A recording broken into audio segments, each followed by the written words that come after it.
TV Mundial. Há 3 anos, o nosso prazer é te informar.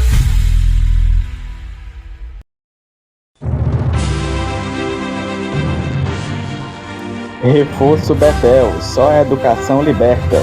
E vereador Dinho do Frango, para fazer a diferença, oferecem Jornal Mundial. Olá, boa noite. Boa noite. A Polícia Civil de São Paulo investiga 29 empresas que receberam transações via Pix na madrugada do ataque hacker, que desviou mais de 540 milhões de reais. No Amazonas, a cheia dos rios este ano afeta mais de 500 mil pessoas e deixa mais da metade do estado em emergência. Um estudo mostra que 8 em cada 10 cidades brasileiras sofreram desastres causados por chuvas entre 2020 e 2023. O STF homologa o acordo que vai permitir o início do ressarcimento dos valores descontados indevidamente de aposentados e pensionistas do INSS. O Hamas anuncia que está pronto para negociar a aplicação da proposta de trégua em Gaza. O presidente americano Donald Trump promulga no Dia da Independência dos Estados Unidos sua emblemática lei orçamentária. Enchentes provocadas por tempestades no Texas deixam mais de 25 mortos e várias menores de idade desaparecidas. E o Fluminense vence o Al Hilal e é classificado para as semifinais da Copa do Mundo de Clubes. O Jornal Mundial começa agora.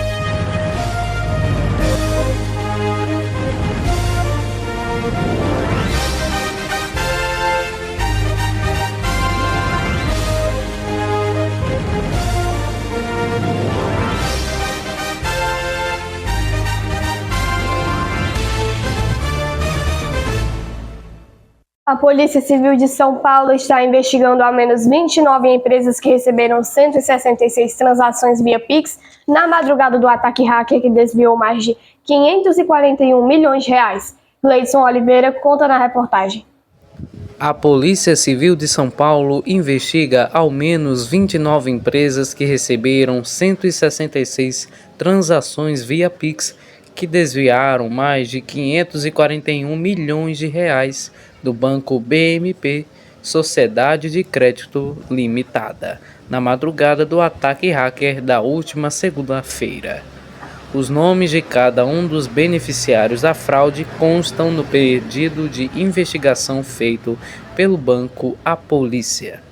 O documento aponta que essas contas que receberam as cifras milionárias que variam de 271 milhões a 200 mil reais, após a invasão do sistema da empresa terceirizada CIM Software.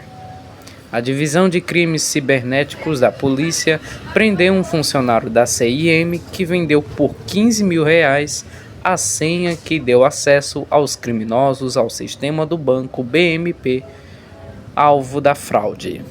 João Nazareno Roque é operador de TI e confessou que repassou para hackers a sua senha a um sistema sigiloso após ter sido abordado por um representante da gangue na saída de um bar na capital paulista. Ele foi preso no bairro do Jaraguá, na zona norte de São Paulo. Segundo a polícia, ele ainda não constituiu advogado. Segundo os advogados do banco BMP, as 166 transferências foram efetuadas no intervalo entre 2 e 3 da madrugada e 7 e 4 da manhã do dia 30 de junho.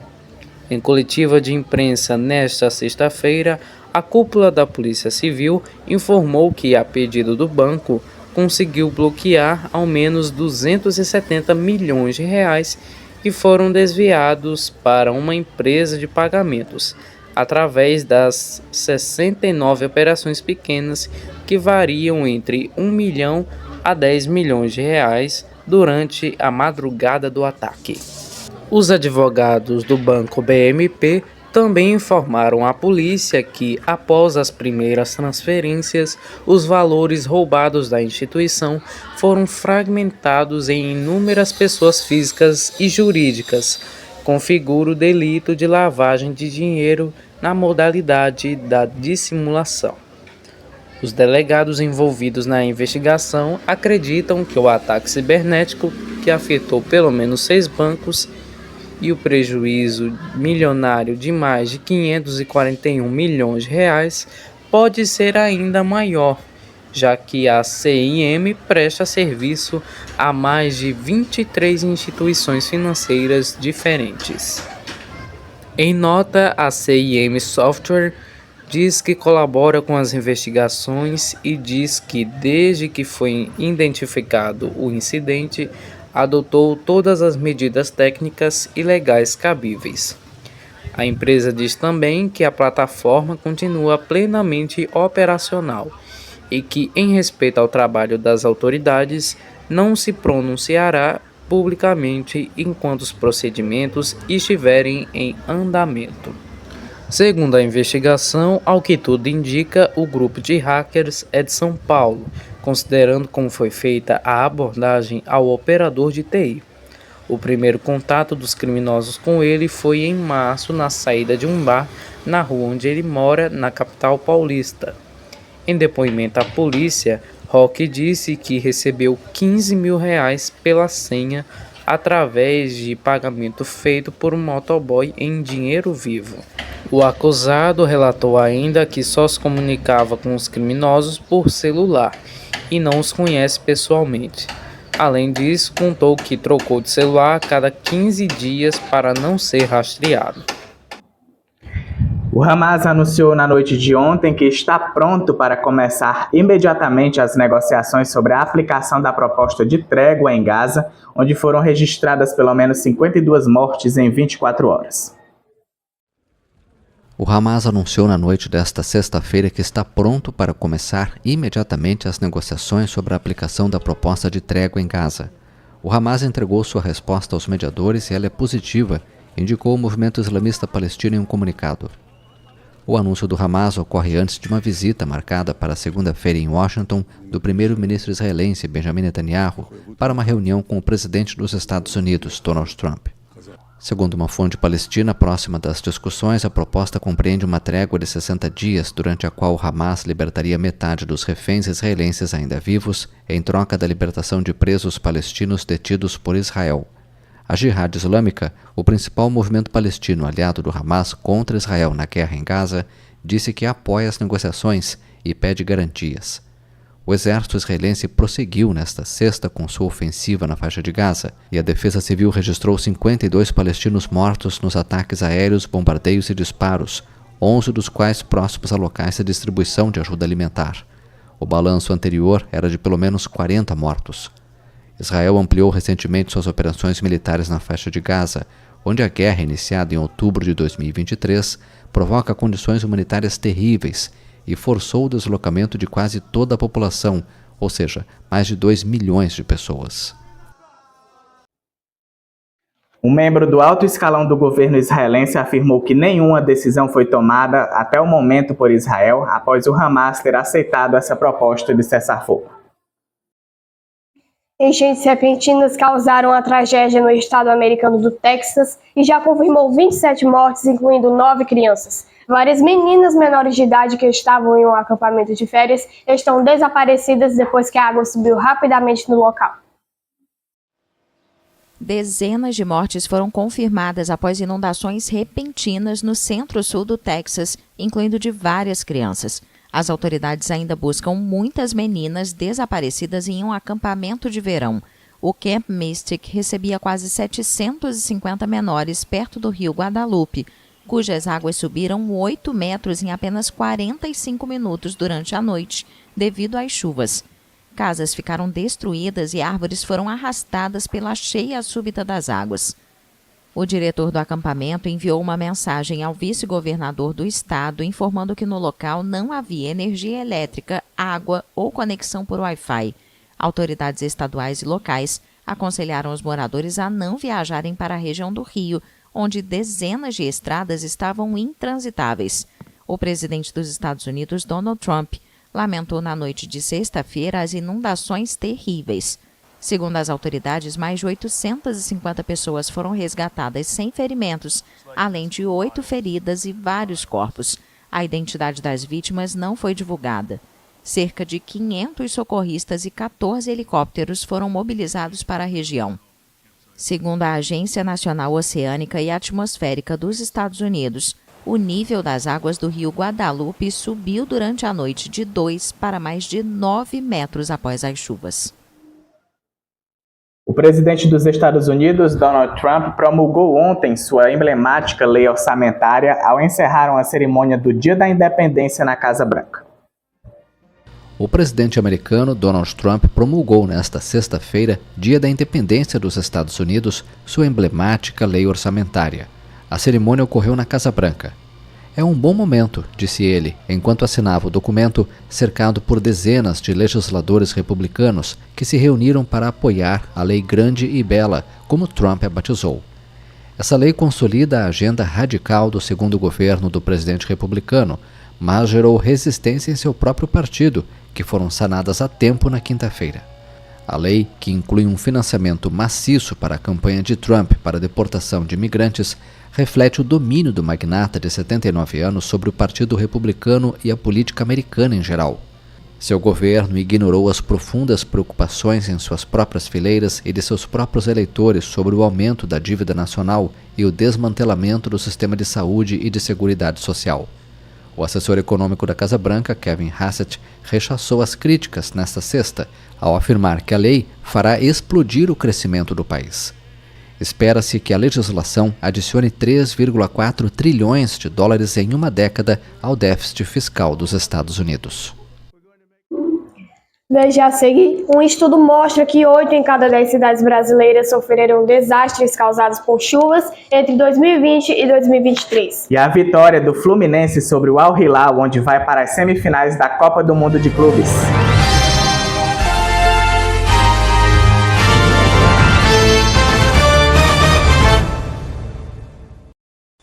Jornal Mundial é patrocinado por deputado estadual Sérgio Aguiar, mais Ceará, mais desenvolvimento. Reforço Betel, só a educação liberta. Vereador Dinho do Frango, para fazer a diferença. E prefeita Betinha Magalhães. Há 3 anos, a TV Mundial chegou para transformar a forma como você vê as notícias. Com profissionais dedicados e apaixonados, trazemos a verdade em cada reportagem e apresentação. Nós ouvimos todas as vozes, porque cada história importa. Da política ao esporte, estamos sempre na linha de frente de mãos dadas com a informação. Nossos jornalistas se dedicam dia e noite para te manter informado. E não temos medo de enfrentar desafios para trazer a verdade na informação. Sua participação é importante. Conecte-se conosco e participe. Acreditamos no poder da informação para mudar realidades. Nosso compromisso é com a qualidade e a ética no jornalismo. Obrigado por nos acompanhar nesta jornada. Juntos construímos uma história que só está começando. Venha fazer parte da nossa história. Estamos juntos há 3 anos. E isso é só o começo. TV Mundial, há 3 anos a verdade em primeiro lugar.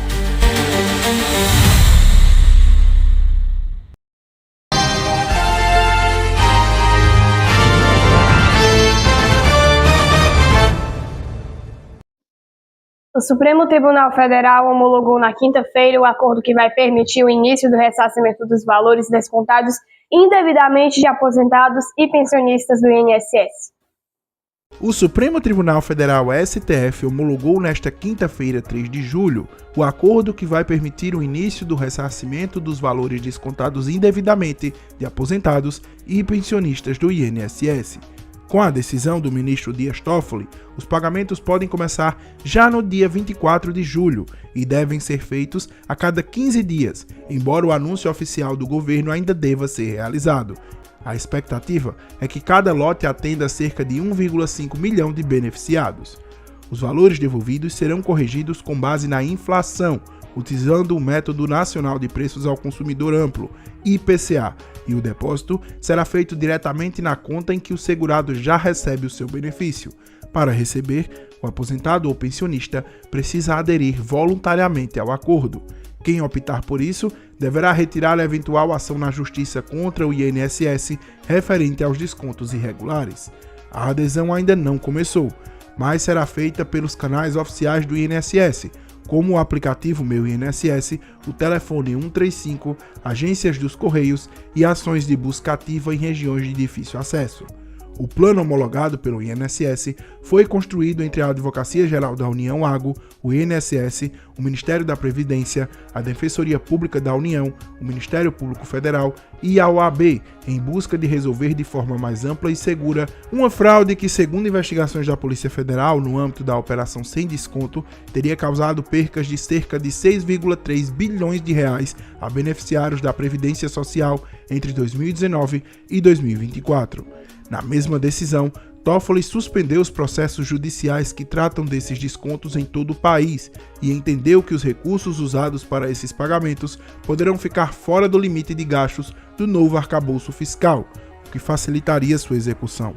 No entanto, o ministro não atendeu ao pedido da AGO para que fosse determinado crédito extraordinário, ressaltando que essa decisão cabe ao Congresso Nacional.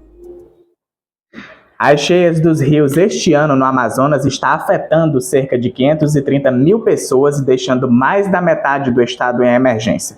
A reportagem é de João Pedro Coutinho. O Amazonas vive o ciclo anual de cheias e secas nos rios, mas em 2025 esse padrão tem se mostrado diferente. Em julho, mês que o Rio Negro normalmente começa a baixar, o nível da água em Manaus continuou subindo e alcançou 29,04 metros na sexta-feira. Segundo o porto da capital, a situação não ocorria desde 2014.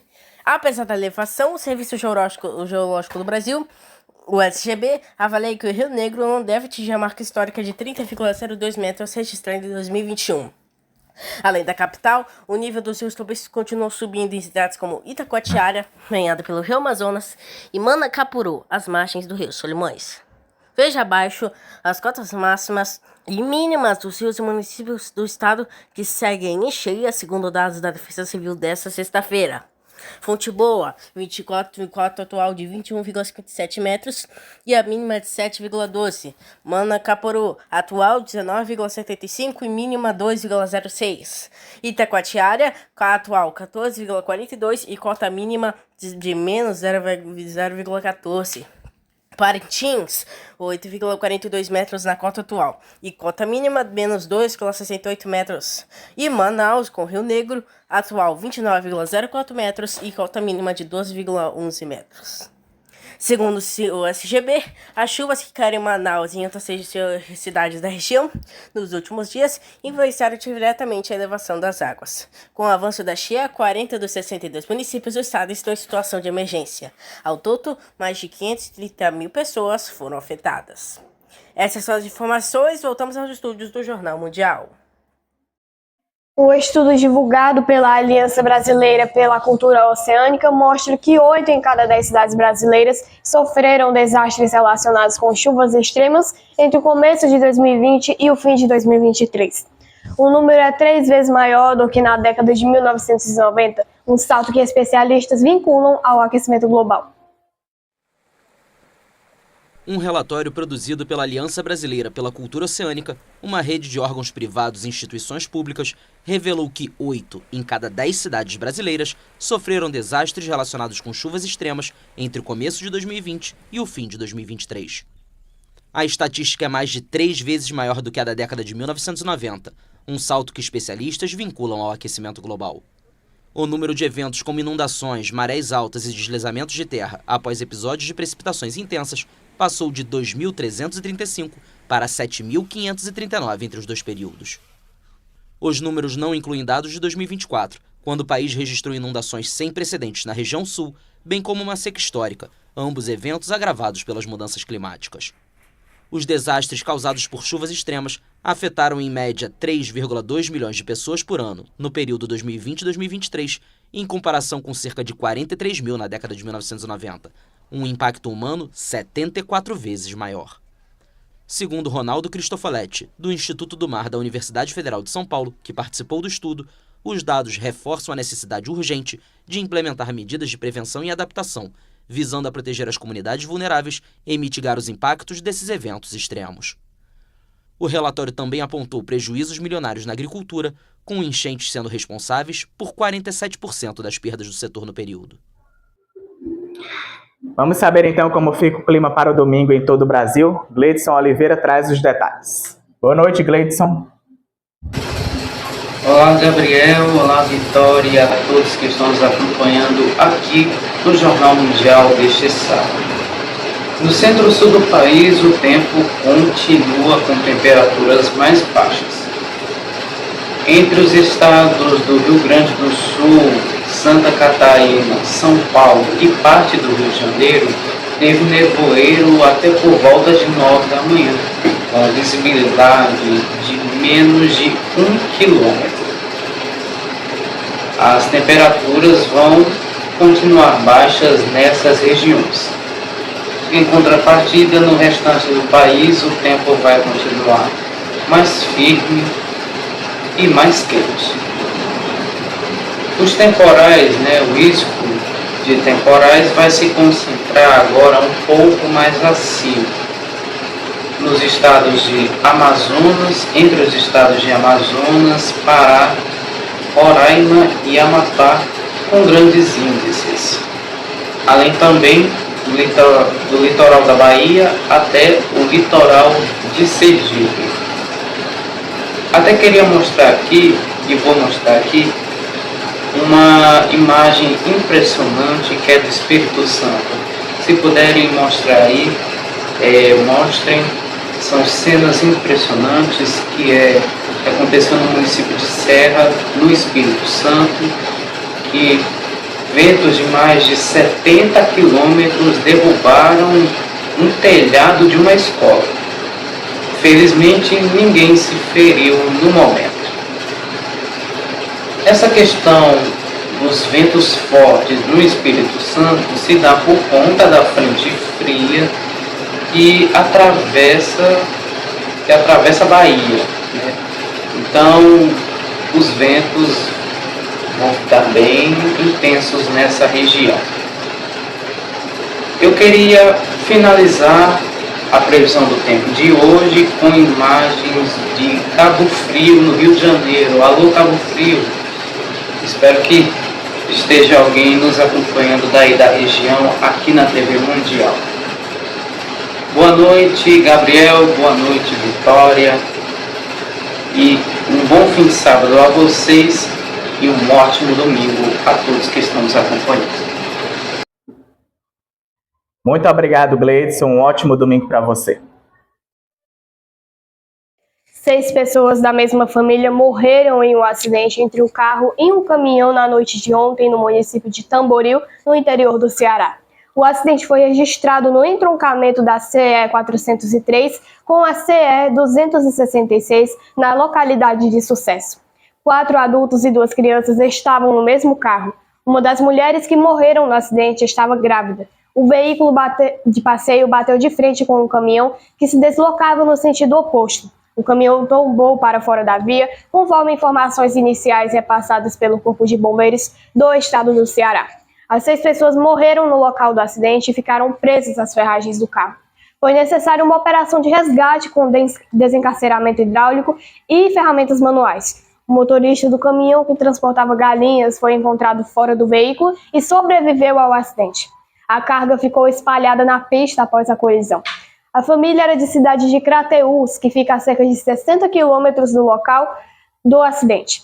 Em nota, a prefeita do município, Janaína Farias, lamentou as mortes e prestou homenagem às vítimas. O governador do estado, Elmano de Freitas, também se manifestou publicamente sobre o caso e lamentou o ocorrido, desejando conforto ao coração de todos os familiares e amigos das vítimas. Após o acidente, o motorista do caminhão permaneceu no local e realizou o teste do bafômetro, que deu resultado negativo. Segundo a Secretaria da Segurança Pública e Defesa Social, ele se apresentou espontaneamente à polícia e prestou depoimento. A Delegacia de Polícia Civil de Tamboril conduz as investigações sobre o caso.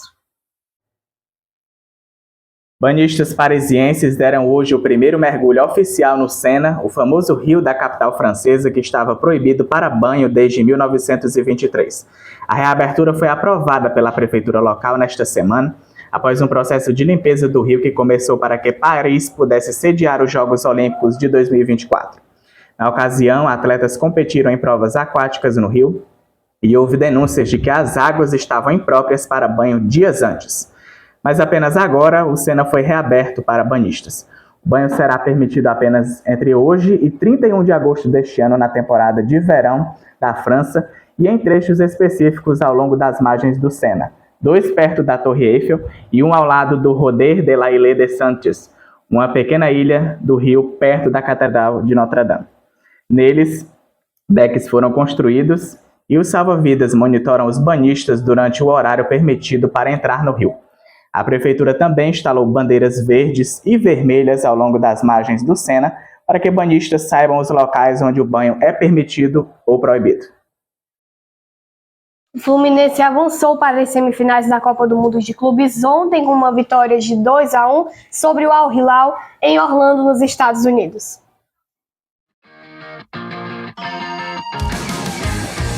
O Fluminense está na semifinal da Copa do Mundo de Clubes. Nesta sexta-feira, o tricolor das Laranjeiras venceu o Al Hilal por 2-1 pelas quartas de final do torneio. A partida foi apontada por muitos como um encontro de azarões, já que ambos eliminaram os europeus e favoritos Inter de Milão e Manchester City nas oitavas de final. O Flu saiu na frente com um belo gol de Martinelli, que acertou o ângulo do goleiro Bono após a defesa saudita se atrapalhar e entregar a bola de presente para o clube brasileiro. Um pênalti chegou a ser marcado para o Al Hilal, mas após intervenção do VAR, o juiz Danny McKelly voltou atrás e mandou o jogo continuar.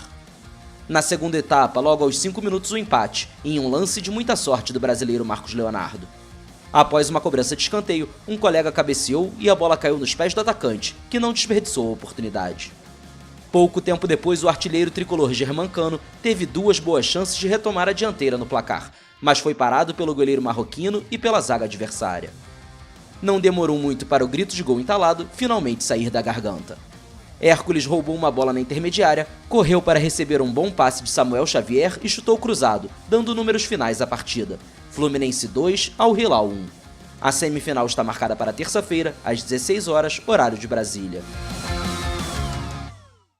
Parabéns ao Fluminense. Será que chega à final? Vamos ver. Sorte aos jogadores. A partir de segunda-feira você não pode perder a programação da TV Mundial, até porque nós vamos começar um projeto muito interessante, principalmente aqui no Jornal Mundial.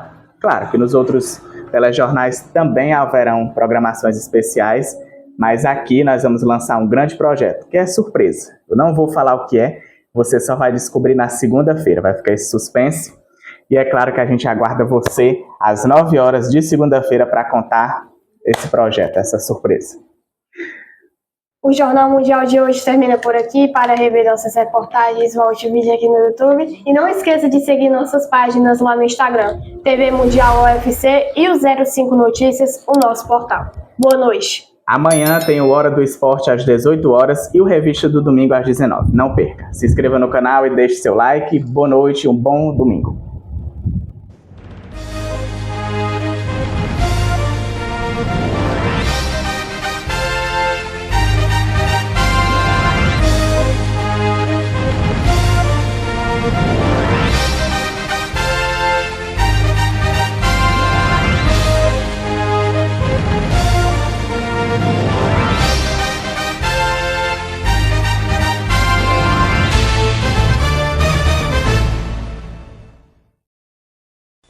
Jornal Mundial é patrocinado por deputado estadual Sérgio Aguiar, mais Ceará, mais desenvolvimento.